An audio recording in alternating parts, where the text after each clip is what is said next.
Hola, mi nombre es Carla Gabriela Reyes Mendoza. Mi actividad profesional se desarrolla en el área de la odontología y actualmente curso la maestría en Dirección de Negocios y Desarrollo Empresarial. Este video presentaré algunos de los fundamentos principales de la contabilidad financiera, aunque en ocasiones estos conceptos pueden parecer muy técnicos, en realidad forman parte de un funcionamiento cotidiano de cualquier empresa, desde una pequeña clínica hasta una organización de alcance internacional. Su importancia se encuentra en que nos permite conocer qué tiene una empresa, cuánto debe, si obtiene utilidades y cómo utiliza su efectivo. A lo largo de la presentación explicaré qué es un ente económico y cómo se clasifica, qué son las operaciones económicas, el registro contable, la balanza de comprobación, así como el concepto y la utilidad de los principales estados financieros.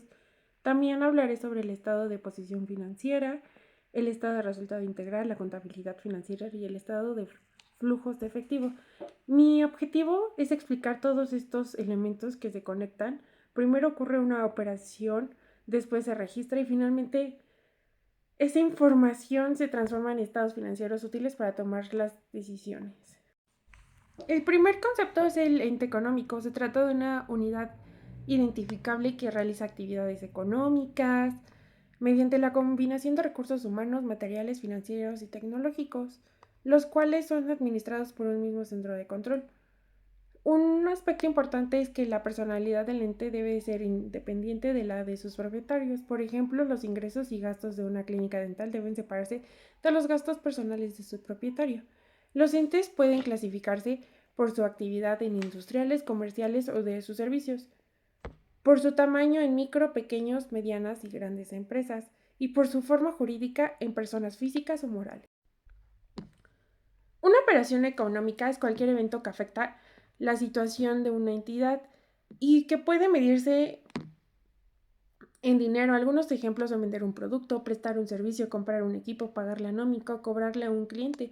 Una vez identificada la operación debe realizarse el registro contable. Este proceso consiste en analizar y registrar las cuentas afectadas, respetando la partida doble. Esto significa que cada operación afectada por lo menos dos cuentas y que la suma de los cargos deben ser igual a la suma de los abonos. Posteriormente se elabora balanza de comprobación que presenta los movimientos y saldos de las cuentas del mayor. Su objetivo es verificar que los saldos de autores sean iguales a los de los acreedores. Sin embargo, una balanza cuadrada no garantiza la ausencia total de errores, porque una cantidad podría haberse registrado en una cuenta incorrecta. Los estados financieros son representación estructurada de la situación y del desempeño financiero de una entidad. Su finalidad es proporcionar información útil a directivos, propietarios, inversionistas, bancos, proveedores y otros usuarios. Los principales son el estado de posición financiera, el estado de resultado integral, el estado de cambio en el capital contable y el estado de flujos de efectivo. Cada uno responde a una pregunta diferente: ¿qué tiene y qué debe la empresa? Si se genera una utilidad, cómo cambió su capital y de dónde obtuvo o en qué se utilizó su efectivo. El estado de posición financiera, también conocido como balance general, muestra la situación financiera de una organización. En una fecha determinada se integra por activo, pasivo y capital contable. El activo representa los recursos controlados por la entidad, se clasifica en circulante cuando se espera convertirlo en efectivo, venderlo o consumirlo dentro del ciclo normal o en los siguientes 12 meses. Algunos ejemplos son bancos, clientes e inventarios. El activo no circulante permanece por más tiempo, como terrenos, edificios, maquinaria y equipo. Lo del pasivo representa las obligaciones de entidad. Es corto plazo cuando debe liquidarse dentro de los siguientes 12 meses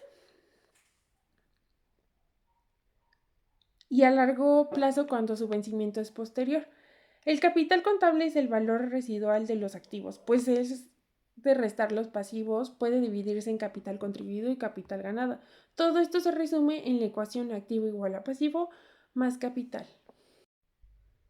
El estado de resultado integral presenta las operaciones realizadas durante un periodo que permite determinar si la entidad obtuvo una utilidad o una pérdida. Lo que su estructura comienza con ventas, ingresos generados por actividad principal de la empresa. Posteriormente se restan los costos y gastos relacionados con estos ingresos. Después incorpora el resultado integral del financiamiento conocido como el RIF, que puede incluir intereses pagados, intereses ganados, fluctuaciones cambiarias y otros efectos financieros. Al enfrentar estos conceptos, se obtiene la utilidad o pérdida antes de impuestos. Después se restan los impuestos a la utilidad. Finalmente se determina la utilidad o la pérdida neta. Aquí es importante señalar que va a tener en ventas elevadas no significa necesariamente que la empresa sea rentable. Si sus costos, gastos y obligaciones financieras son muy altos, puede determinar con la utilidad reducida o incluso con una pérdida. La contabilidad financiera es el sistema que identifica, registra, clasifica, resume y comunica las operaciones económicas de una organización. La información que genera es utilizada por usuarios internos como directores, administradores y gerentes, y por usuarios externos como inversionistas, bancos, proveedores y auditores.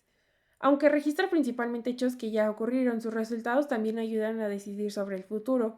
Con esta información se puede evaluar la liquidez, la rentabilidad, el endeudamiento, los registros y la capacidad de crecimiento de la empresa. El estado de flujo de efectivo muestra las entradas y salidas de dinero ocurridas durante un periodo. Su importancia se encuentra en que la empresa puede presentar la utilidad en su estado de resultado y al mismo tiempo tener dificultades para pagar sus obligaciones por falta de efectivo. Los movimientos se clasifican en actividades de operación, inversión y financiamiento. La suma de estas actividades permite determinar el incremento o disminución neta del efectivo y conocer su saldo final. Las actividades de operación corresponden a la actividad principal y cotidiana de la empresa. Dos ejemplos que aumentan el efectivo son los cobros realizados a los clientes por ventas o servicios y el cobro de regalías, cuotas o comisiones. Dos ejemplos que disminuyen el efectivo son pagos efectuados a proveedores, el pago de sueldos y prestaciones a los trabajadores. Por ejemplo, una clínica recibe efectivo por consultas y tratamientos, pero también utiliza parte de ese dinero para comprar materiales, pagar servicios y cubrir los salarios de su personal. Las actividades de inversión muestran cómo la entidad canaliza recursos hacia bienes o instrumentos que pueden generar beneficios futuros. Dos ejemplos que aumentan el efectivo son la venta de maquinaria, vehículos o inmuebles, o el cobro de préstamos que previamente se otorgaron a terceros. Dos ejemplos que disminuye el efectivo son la compra de maquinaria, equipo o activos intangibles y los préstamos otorgados a terceros. Comprar equipo disminuye el efectivo en el presente, pero puede aumentar la capacidad productiva y generar mayores ingresos en el futuro. Por eso no se debe de interpretarse únicamente como una salida de dinero. Finalmente, las actividades de financiamiento muestran cómo la empresa obtiene y devuelve recursos provenientes de sus propietarios a los acreedores. Dos ejemplos que aumentan el efectivo son las aportaciones de capital o emisión de acciones y la obtención de préstamos o emisión de deuda. Dos ejemplos que disminuyen efectivos son el pago de capital de los préstamos y el pago de dividendos, reembolso de capital o recompra de acciones. Es importante entender que obtener un préstamo aumenta el efectivo disponible, pero no representa un ingreso porque al mismo tiempo genera una obligación que la empresa deberá pagar posteriormente. Para concluir, la contabilidad financiera transforma las operaciones cotidianas de una empresa en información ordenada y útil. El proceso comienza cuando se identifica una operación económica, después se realiza el registro contable y se comprueba la igualdad entre cargos y abonos mediante la balanza de comprobación. Con esta información se elaboran los estados financieros. El estado de posición financiera muestra los activos, pasivos, capital. El estado de resultado integral permite saber si se obtuvo una utilidad o una pérdida. El estado de cambio en el capital explica las modificaciones en la participación de los propietarios. Finalmente, el estado de flujos de efectivo muestra las entradas y salidas de dinero en las actividades de operación de inversión y financiamiento. Desde una perspectiva directiva, estos documentos no deben considerarse solamente como requisitos contables, son herramientas que permiten evaluar la liquidez, la rentabilidad, el endeudamiento y la capacidad de crecimiento. En conclusión, la contabilidad no solo registra el pasado, también proporciona información para decidir el futuro de una organización. Y pues para concluir, la elaboración de esta presentación se consultaron las normas de información financiera, el documento central de la asignatura y los materiales audiovisuales que fueron proporcionados. Y de antemano, muchas gracias por su atención. Tengo una excelente noche.